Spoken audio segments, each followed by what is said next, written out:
I tell my teachers to make sure that they eat very early in the morning, because the job of a carer is energy sapping. You can't be sitting down and say you care. You must be up and about, talking, correcting, cleaning, to say you care. Now, without prioritizing care, service delivery can be at optimum for teachers. You have to prioritize care. Now, before teaching comes care. Care comes before teaching. And before care comes love. Did you hear what I said? Before teaching comes care. And before care comes love. You cannot care for me if you don't love me. And you cannot say you love me without caring for me. And when you care for me, you must show it. I must feel it. I must see it. You must say it. So you see how encompassing care is. Now, care starts from before you see the children. Care is not what you show when you see the children. Care comes before you even see the children. And how does this come? According to Dr. Maria Montessori, care comes from how you set up the environment, the power of the environment. How safe is the environment of the child when you say you care for the child? Every environment that children will be hosted, every environment that children will stay must be safety proofed. Must be safety proofed. You must ensure that the environment is safe for the child, for you to say you care. And that safety mind comes from a place of love. It comes from a place of love. That you're on holiday now, the children are at home. Yes, ideally, you have the business of resting, of taking care of yourself, your own home. But as somebody that loves, that is showing love, you must be thinking of the school also. Oh, that window that I need to take care of. Those desks that are not good. Those chairs that are broken. That teacher's table. That chair that teacher complained about. That is coming from a place of love. That's coming from a place of love. When you are in your own comfort place, but you are still carrying the burden of others in your heart. Care is you can go away without showing it. But because you love, because it's coming from a place of love, even when that person is not with you, you are concerned, you are thinking of them. Their comfort becomes your concern. Their needs become a concern and a burden to you. That's when you are a caregiver. And that's where you are a caregiver that comes from the place of love. Secondly, care comes from when you are planning your lesson notes, your lesson plans. If you have 15 children in your class, every one of these 15 children must reflect in your lesson plan. Remember, you're not writing the lesson plan for yourself. It's like a doctor prescribing medication, making prescription for a patient. The doctor is not prescribing for himself. He's prescribing for the patient.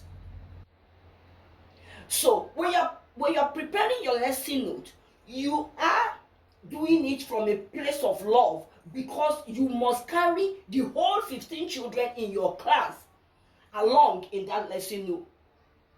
The child that has ADHD, that does not sit down, the child that is not talking, that you need to do verbal activities to make the child talk, the kinesthetic learner, the visual learner, the auditory learner, the oral learner. You must carry all of them along in your lesson plan. And that is what defines your level of love that has transited to care. But when you write your lesson note, and as a head teacher, as an experienced head of school, when I vet my teachers' lesson notes and their exam questions, I look for every child in their class in that lesson note. Every child. When I'm looking at your lesson note, I'm marking your lesson note. I'm remembering Tofumi, Daniel, Tochukwu, Kelechukwu, Ebube, Tracy. Are they all reflecting in this lesson note? And then I sit the teacher down and ask her, how will Chukwu Ebube, how will he participate in this activity? Because he can walk. He's on wheelchair. And you say, we will be playing ball. Which legs is Chukwu Ebube going to use to play ball? If you don't include throwing, because he can use his hands. So for you to have an all-inclusive activity as a teacher, you must love and then you must care. Physically, emotionally, socially, and academically. The children's well-being must be a concern to you.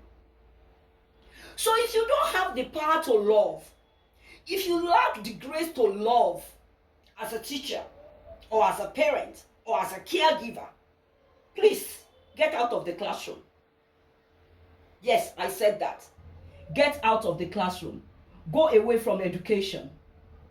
By grace today, I no longer teach young children. I am the lead facilitator at Treasures College of Early Childhood Care Education, and we train teachers.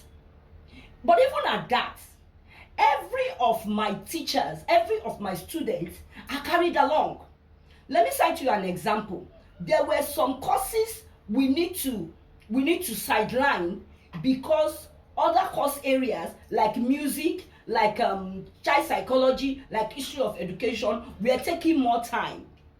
So I had to sit back and suspend my own teaching, Montessori teaching, for these students till this summer break, where they will have time, because they can't be in school for the whole day.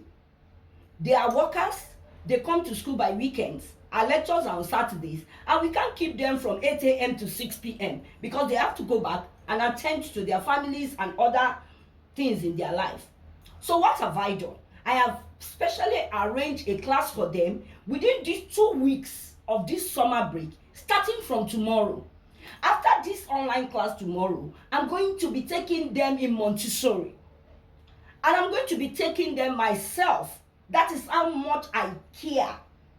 And I love to take them. And I emphasize for them that except for those that are doing online, that are not in Lagos, every one of them must be in class and attend my class physically. Because I'm going to be using Montessori materials, I'm going to be using the didactic materials to introduce them to numeracy, to introduce them to literacy, to introduce them to geography. And these are practical activities they cannot learn well online. This is how much I care. So as a teacher, you must be caring. I can't relate with a teacher that a student that is supposed to be in your class as early as 8 a.m. to attend assembly is not in class by 9 a.m. and you have not made an effort to contact the parents. You've not called, you've not sent a message, the school management has not sent a message, you've not reported that some children are not in your class. Until I come around as the head teacher and I begin to ask, where is Tofumi? Where is Temiloluwa? And you say, I forgot, ma. I forgot to come and tell you. She has not come. You are not a caring teacher. You are not a caring teacher. You don't have love in your heart.